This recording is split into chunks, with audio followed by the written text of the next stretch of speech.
Minsan, mas mabuting sabihin na lamang ang lahat ng nagawang kasalanan kaysa itago mo at patuloy na magkasala sa taong mahal mo. Matatanggap ka niya kapag tunay ang pagmamahal niya sa iyo, katulad na lamang ng nangyari sa akin. Isang pagkakasala na pilit ko nang kinakalimutan ngayon, pero nais ko pa rin pong maibahagi sa inyo upang sana'y kahit papano'y makapulutan ng aral. Sa panahon ngayon, ay bihira ka na lamang makatagpo ng isang lalaking hindi habol sa iyo ang pagkababae mo, kung hindi isang tunay na pagmamahal. Ito po ang karanasan at nangyari sa buhay ko, Miss Kay. Nagkasala ako dahil sa pagpipigil niyang may mangyari sa amin. Dahil sa prinsipyong mayroon siya at dahil naman sa pagiging mahina kong babae, kaya't nangyari ang lahat. Mapagpalang araw po sa inyong lahat. Itago niyo na lamang ako sa pangalang Mary. 28 years old at kasal na ngayon sa kasalukuyan sa asawa kong itago na lang natin sa pangalang Arcel. 33 years old. Nangyari itong karanasan kong to taong 2023 bago kami ikasal na dalawa. Lubos lamang akong nagpapasalamat dahil sa asawa ko na kahit nakagawa ko ng kasalanan ay buong puso pa rin niya akong tinanggap nang hindi ako hinuhusgahan. Ang pagkakamali kong yun ang siyang naging dahilan kung bakit ako naging matatag na babae habang buhay kong tatanawin ang lahat kay Arcel. Isa akong manager ng restaurant habang ang kasintahan kong si Arcel ay isang chef sa restaurant pinagtatrabuhan ko. Isang engineer talaga si Arcel pero hindi pa siya nakakakuha ng license. Kaya naman nag-apply muna itong chef sa aming restaurant. May cooking skills kasi si Arcel at masarap talaga siyang magluto. Bagay na lagi kong pinagyayabang at pinagmamalaki sa lahat, pati na sa aking pamilya. Nanggaling ako sa isang may kayang pamilya, habang si Arcel naman ay sa probinsya ng Tarlac nakatira. Nagkakilala na kami sa Maynila. Nagkalapit ang loob hanggang sa 3 taon ng aming pagiging magnobyo at magnobya ay napagdesisyonan na naming bumuo ng sarili naming pamilya. Maliit lang ang sinasahod ni Arcel sa restaurant, pero sa online na trabaho niya ay dolyar ang sinasahod niya. Sideline niya ang pagiging online engineer sa isang mechanic company sa Japan. Talagang fashion niya lamang ang pagluluto. Mas malaki pa nga ang sinasahod niya rito. Para raw ito sa future namin. Malaki-laki na rin ang naiipon ni Arcel para sa kasal namin at sa balak rin niyang pagpapagawa ng sarili naming bahay. May nabili na rin siyang lote na pagtatayuan nito kapag naikasal na kami. Marami pang pangarap si Arcel para sa aming dalawa. Siya yung tipo talaga ng lalaki na bihira mo na lamang mahanap sa panahong to. Si Arcel yung tipo na hindi minamadali ang lahat ng bagay. Gusto niya yung planado at plansyado. Ang lahat ay naaayon sa kanyang plano at yun naman ang kabaliktaran naming dalawa. Gustong-gusto ko yung mabilis. Mabilis lang ang lahat, pati na rin ang kasal namin na nakaset noong August 8, 2023. Kung sa kagupuhan at kakisigan ang pag-uusapan, ay wala naman akong masasabi kay Arcel. Kung kabutihan naman ng kalooban at respeto, mas lalong meron ito si Arcel. Kaya sino bang babae ang hindi mahuhulog ang loob sa kanya? Ramdam ko ang pag-iingat niya ng sobra-sobra sa akin, na kahit nga sa pagkuha ng aking pagkababae ay hindi niya ginawa. Kahit ako na mismo ang kusang gustong ibigay ang sarili sa kanya. Babe, tama na. Tumigil na tayo. Bulalas nito at bahagya kong nilayo sa sarili niya. Napakalalim na ng kanyang paghinga habang kinakalma ang sarili nito na nagsisimula na ring matupok. Takang-taka ako sa kanyang ginawa, Miss Kay. Teka, ayaw mo ba sa akin? Hiyang-hiya ako sa sarili ko noon. At pakiramdam ko ay binaba ko ng husto ang sarili ko. Alam naman ni Aracel na hindi siya ang una ko. Dahil bago siya dumating sa buhay ko, ay nagkaroon pa ako ng isang kasintahan na siyang pinag-alayan ko ng aking sarili. Kaya minsan, hindi ko maiwasang maghinala kay Aracel. May something ba sa akin o sa kanya para magtiis siya ng ganun? Pero niyakap lamang ako nito ng mahigpit. Hinalikan sa noo, pababa sa tungki ng aking ilong at sa huli ay sa aking labi. Matamis na ngiti ang ibinigay niya sa akin, sabay pisil sa pisngi ko. Mahal lang kita, Mary. At alam mo namang nangako ako sa mga magulang mong iingatan kita. 'Di ba? Lalo na sa mami mo. Naipangako ko rin sa sarili kong hihintayin ko ang tamang pagkakataon after our wedding.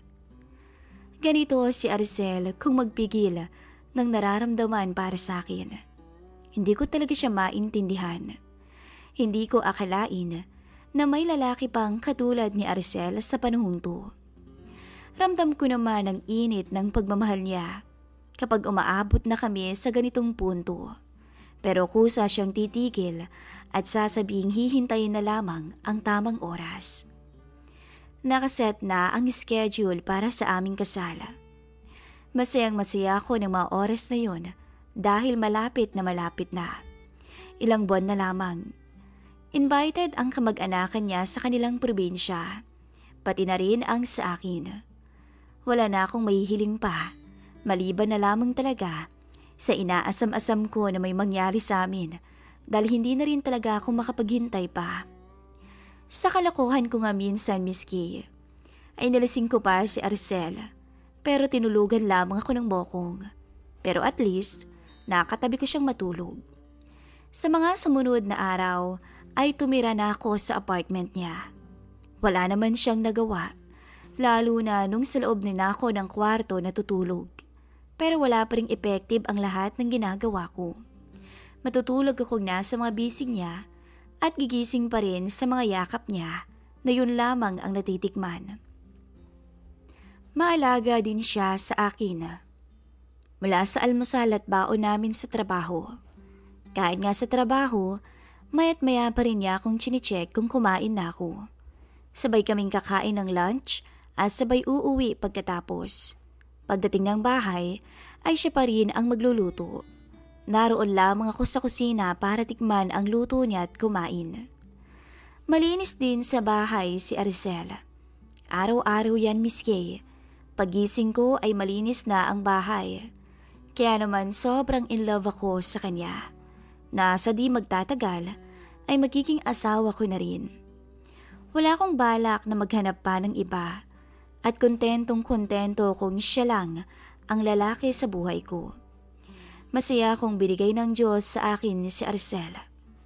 Perfect ang relasyon naming dalawa at hindi ko akalain na may munti ka nang makasira sa amin. Isang pagsubok sa maganda naming relasyong binubuo. Hindi ko akalain na mauuna pa akong makuha ng kapatid niyang si Limuel kaysa sa kanyang matagal na naghintay. Hanggang sa sumapit ang buwan ng Pebrero noon, nang dumating sa apartment niya ang kanyang kuya na si Limuel. Galing ito sa probinsya nila. Nagtungo dito sa Maynila para magpatulong sa kanya na makapasok ng trabaho. Buntis kasi ang babaeng kinakasama nito, kaya gusto niyang makapaghanap daw ng trabaho at nagpapatulong kay Aracel. Bro, baka naman pwede muna akong makitira dito, kahit sandali lang. Hanggang makahanap lang ako ng trabaho. Pakiusap ni Kuya Limuel kay Aracel. Hinawakan naman ni Aracel ang kamay ko na tila ba nagpapaalam. Ano babe, pwede bang dumito muna si Kuya hanggang sa makahanap lang siya ng trabaho. Ano ka ba naman, Arcel? Bahay mo to. At pwedeng-pwede kahit sinong patirahin mo. Walang problema sa akin. Sakto nga pala, kailangan namin ng service crew.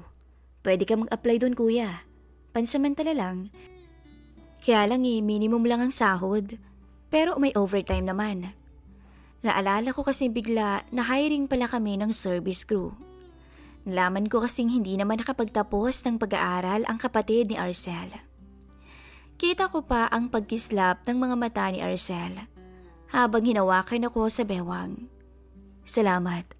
Di bale pag nakaipon na si Kuya Limuel, pwede na rin siyang lumipat at maghanap ng ibang matitirahan. Tama ba, kuya? Tanong ni Arcel. Oo naman, konting ipon lang para makahanap, kahit bed spacer lang.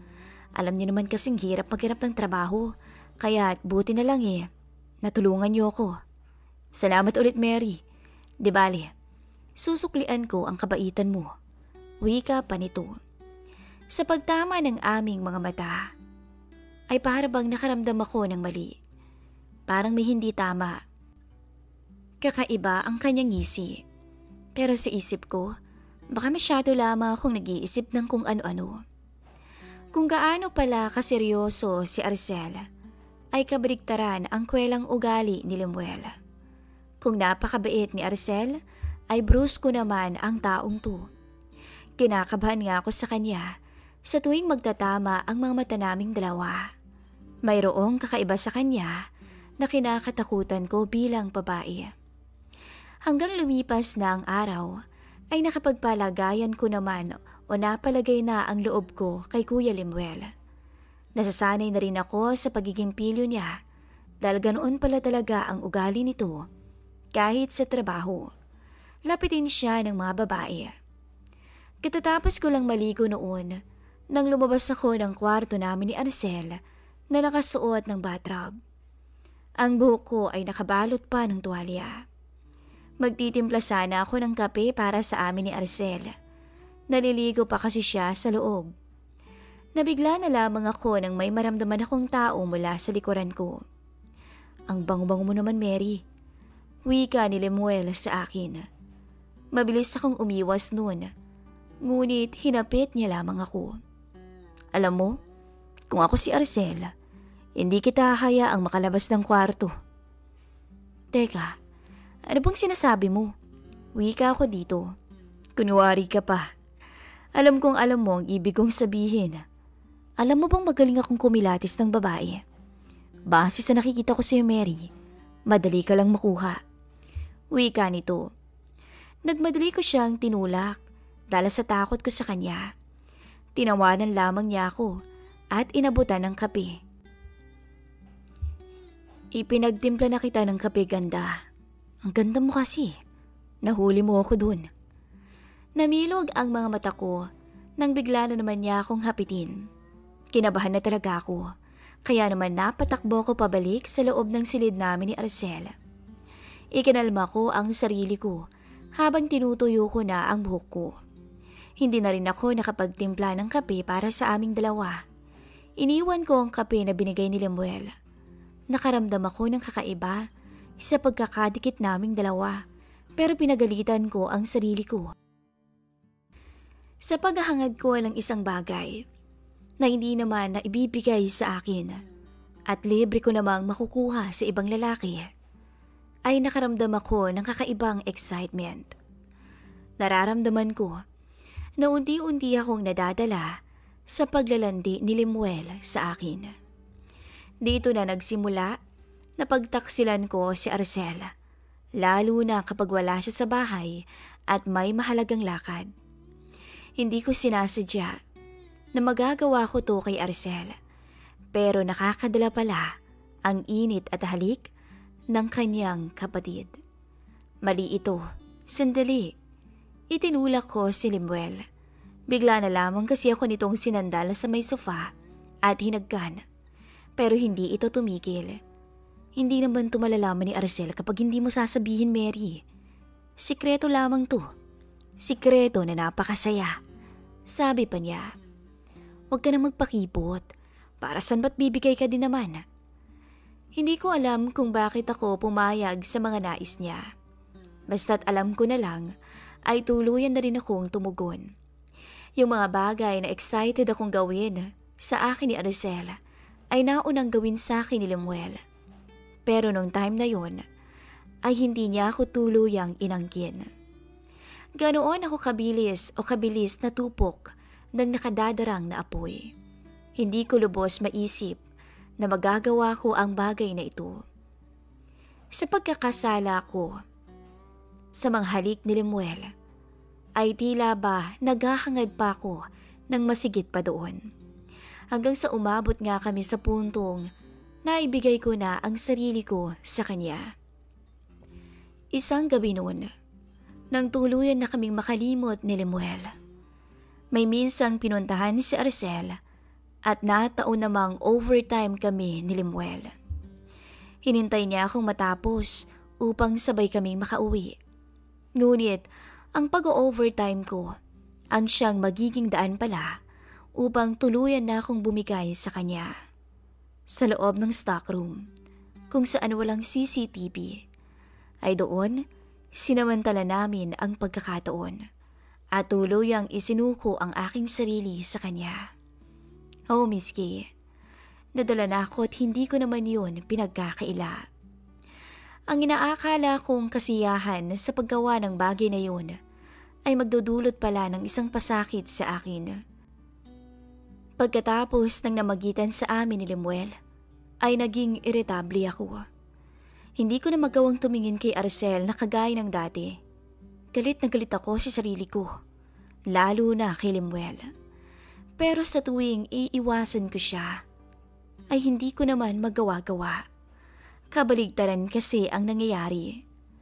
Napatawa na lamang to, habang pinipigilan ko ang sarili ko na muling may mangyari sa amin. Ano bang inaarte mo, Mary?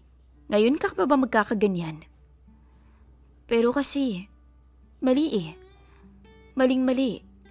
May kinakasama ka na at ikakasal naman na ako. Tinawanan lamang ako ni Lemuel. Alam kong napakalaking kamalian ang aking nagawa, pero tila nawili ako sa paggawa ng kasalanan. Mali man, pero nagustuhan ko ang ginagawa naming pagtatago.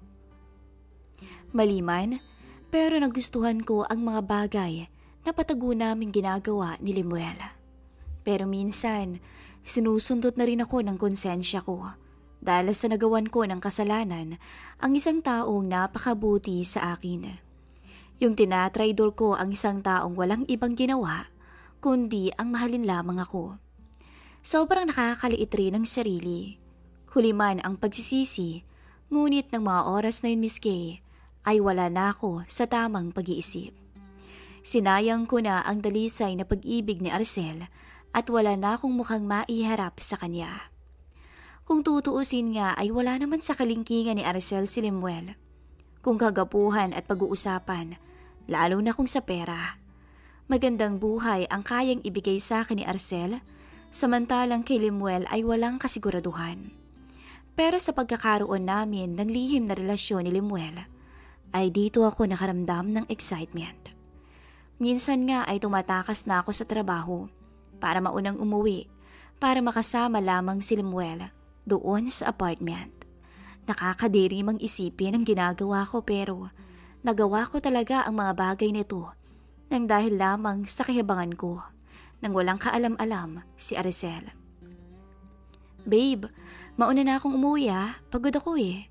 Pagdadahilan ko pa sa kanya dahil kailangan nitong mag-overtime. Hinalikan na lamang ako nito sa noo. Mag-ingat ka ha, sumama ka na lang kay Kuya Lemuel para may makasama kang umuwi. Sobrang understanding talaga ni Aracel sa akin. Habang ito ako at nagpapatuloy sa kahibangan ko. Sa mga sumunod na araw ay wala na talaga akong kadala-dala. Hanggang sa may natuklasan akong isang bagay na tungkol kay Lemuel. Isang bagay na nagpamulat sa akin na mali talaga ang ginagawa ko. Na kailangan nang matigil ang lahat kung ayaw kong pagsisihan ito hanggang sa huli. May isang babae ang dumating sa apartment namin. Nagpakilala siyang kasintahan ni Lemuel. Ang problema pa ng babae, dahil buntis raw siya sa anak nila. 2 buwan pa lamang daw silang magkasintahan. Pero nabuntis na siya. Napaka-inosente ng dalaga. Dito na ako kinabahan. Paano na lamang kung mabuntis din ako, kagaya ng babaeng pinaglalaruan niya. Miss, hintayin mo na lang si Lemuel ha. Hindi pa kasi siya dumadating eh. Papauwi pa lamang yun. Nauna sana akong umuwi noon para makasama siya. Pero itong babae naman ang nadatnan ko. Mukhang napaka-inosente niya. Salamat po ate. Pagpapasalamat pa nito. Mali ang ginawa namin ni Lemuel at mas maling pinatulan ko naman ang kalandian niya. Pero mukhang hindi nakakaramdam ng konsensya si Lemuel. Para bang sanay na ito sa lahat ng mga ginagawa niya. Parang hindi ko na yata kakayanin ang lahat ng to. Lalo na ngayon na may isa pa palang babae ditong binuntis niya. Malinaw pa sa akin na buntis din ang kinakasama nito sa probinsya. Ibig sabihin, pinagsasabay-sabay kami ng hayop na lalaking yun. Gusto kong sampalin ang sarili ko upang tuluyan ang magising sa katotohanan. Kailangan na talagang pigilan ko na ang sarili ko kung ayaw ko talagang matulad sa mga babaeng to. Mabuti naman ang kalagayan ko sa mga kamay ni Arcel. Ako lang talaga ang naghanap ng problema. Kita kong nag-chat sa akin si Arcel kung gusto ko raw ba ng pizza. Hintayin ko raw siya at sabay na kaming magmerienda. May dala daw siya ng paborito kong pizza cheese flavor at Starbucks coffee. Papauwi na raw sila. Pero heto ako at hindi na masaya sa isang relasyong sinira ko. Paano ko ba ibabalik ang sariling katinoan ko gayong araw-araw ko namang nakikita ang pagmumukha ni Lemuel? Parang sumama yatang pakiramdam ko. Para akong lalagnatin sa mga nangyayari ngayong araw. Napakatanga ko talaga at pumapayag ako sa mga nais ni Lemuel.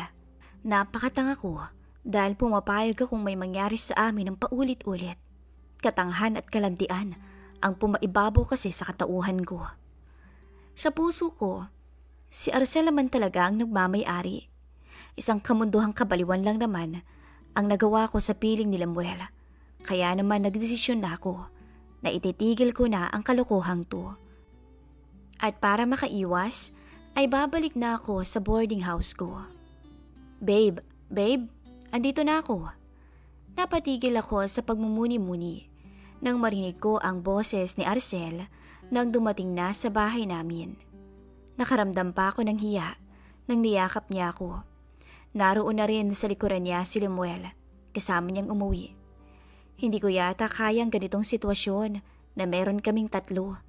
Mabuti na lamang si Kuya Lem ay sadyang pinaglihiyata sa tabla ang kapal ng muka. Nagagawa pa rin niyang ngumiti at makipagsabayan kay Arcel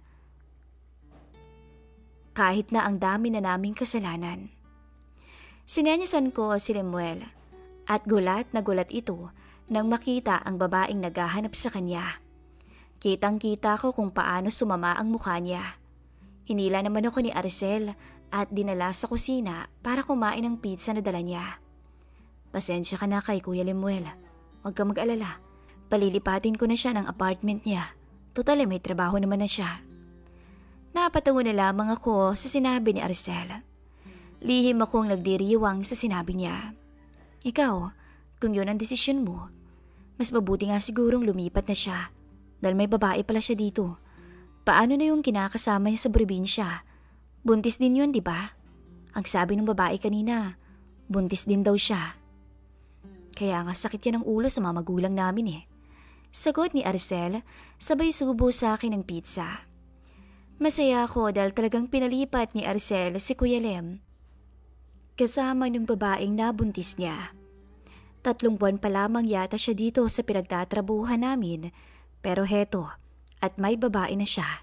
Dinagdag pa ako. Sa trabaho namin ay nagpaparamdam pa rin sa akin si Lem, pero ako na ang umiiwas.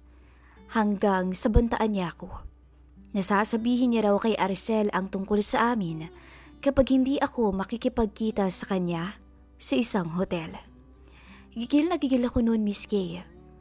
Wala akong magawa, kaya naman nagsinungaling ulit ako kay Arcel para kitain siya.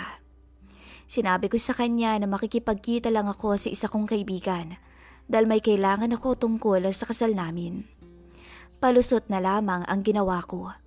Natakot akong tototohanin ni Lemuel ang kanyang banta sa akin. Nang makarating ako sa hotel, ay dito na naman may nangyari sa amin. Huli na to, Lemuel. Hindi pwedeng habang buhay ko na lang lolokohin si Arcel. Inis na bulyaw ko sa kanya. Tinawanan lamang ako niya, sabay bihis ng damit. Kawawa naman si Arcel sa'yo, Mary. Ano kayang mararamdaman niya kapag nalaman niyang may nangyari na pala sa atin? Naiwan ako noon sa hotel na napapaiyak sa inis. Hiningan pa niya ako ng pera. Binablockmail na niya ako. Kaya hindi ko na alam kung anong gagawin ko. Nang mga sumunod na araw, ay muli na naman akong kinontak ni Lemuel. Kapag tinatanggihan ko siya, kapag hihingi ito ng pera sa akin, ay nagbabanta siyang isusumbong niya ako kay Arcel. Ginagawa na akong gatasan ng lalaking yun. Kaya kinagabihan ay hindi na ako nakatiis pa. Ayoko na talagang makipagkita kay Lemuel at ayoko na rin siyang bigyan ng pera. Kaya naman nagpakalasing ako. Nag-overtime noon si Arcel, kaya wala siyang alam. Ngayon ay sasabihin ko na ang lahat sa kanya. Sasabihin ko ang mga nagawa kong kasalanan para matigil na rin si Lemuel sa kalokohan niya. Lasing na ako nang dumating si Arcel. Malakas na ang loob ko at dito ko na sinabi ang lahat-lahat sa kanya. Ang mga nagawa kong kasalanan, ang mga pagsisinungaling ko para lang makasama ang kanyang kapatid. Lumuhod pa ako sa harapan niya. Oo, ginawa ko yun. Tatanggapin ko lahat ng magiging desisyon niya. Kung titigil o ititigil na ba namin o hindi ang kasal namin, ay bahala na siya. Handa akong pagdusahan lahat ng nagawa kong pagkakamali. Ngunit nagulat ako sa sinabi niya. Ano pa bang magagawa ko? Nandiyan na yan, Mary. Tagawa mo na. Magalit man ako, may mangyayari pa ba? May ibabalik pa bang lahat? Wika nito sa akin, pero nanginginig ang mga luha niya. Pero hindi tayo dito masisira, Mary. Ikaw pa rin ang babaeng pakakasalan ko. Wala na akong pakialam sa nangyari at nakahanda akong tanggapin ka. Pero kailangan mo ring patawarin ang sarili mo at maging leso ng lahat ng pagkakamaling nagawa mo. Magsisimula tayong muli at ihilumin ko ang sugat ng pagkakasala mo sa akin. Sabi sa akin ni Arcel. Napaiyak ako noon at lumuluha din siyang hinalikan ako. Hindi ako galit sa'yo. Mahal kita at hindi ko naman nahayaang samantalahin ka ng isang walang kwentang lalaking katulad ni Kuya Lemuel. Kilala ko ang ugali ng kapatid ko at nangako tayo sa isa't isa na walang iwanan, kaya hindi ka pwedeng umalis, Mary. Hindi ko makalimutan ang mga sinabing yun ni Arcel, Miss Kay. Tumatak yun ang husto sa puso ko at magpasa hanggang ngayon ay naaalala ko pa rin. Sumilay ang matamis na ngiti sa labi ni Arcel. Magsisimula tayo ng panibagong buhay. Panibagong buhay na tayo lamang dalawa ang naroon. Mahal kita. Kaya tatanggapin ko ang lahat. Kahit pakiramdam mo, ikaw ang pinakamaruming babae sa mundo. Tunay at kakaiba ang pag-ibig ni Arcel na binigay sa akin. Hindi ko nga alam kung may maniniwala ba talaga sa akin na ganun si Arcel magmahal. Pero nangyari yun sa akin, Miss Kay. Tunay at kakaiba ang pag-ibig niya na binigay sa akin. Doon ko nga napatunayan na totoo ang verse na palagi kong naririnig mula sa kanya tungkol sa pag-ibig. Corinthians 13 verses 4-7. Love is patient. Love is kind. It does not envy. It does not boast. It is not proud. It does not dishonor others. It is not self-seeking. It is not easily anchored. It keeps no record of wrongs. Love does not delight in evil, but rejoices with the truth. It bears all things, believes all things, hopes all things, endures all things. Ikinasal kami Miss Kay ni Arcel noong August 2023. Natuloy pa rin ang kasal namin kahit sinubok kami ng pagkakataon at tadhana.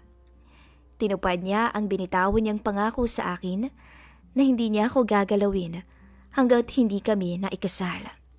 Kung noon ay umaabot ako sa sitwasyon kong pinagdududahan ko ang pagkalalaki ni Arcel, ay ngayon napatunayan kong mali ako. Sa gabi ng kasal namin ni Arcel, ay binigay niya sa akin ang kaligayahang hinahanap ko. Mas matamis, mas masarap, puno ng pagmamahal at pag-iingat. Sa ngayon, Miss Kay, ay may sarili na kaming bahay. 5 buwan na akong buntis sa panganay naming anak. Si Limuel ay wala na kaming balita sa kanya matapos niyang layasan ulit ang babaeng binuntis niya. Hanggang dito na lamang po ang shinare kong story sa inyo. Salamat sa pagbibigay mo ng oras sa aking karanasan, Miss Kay. Sumasa iyo, Mary.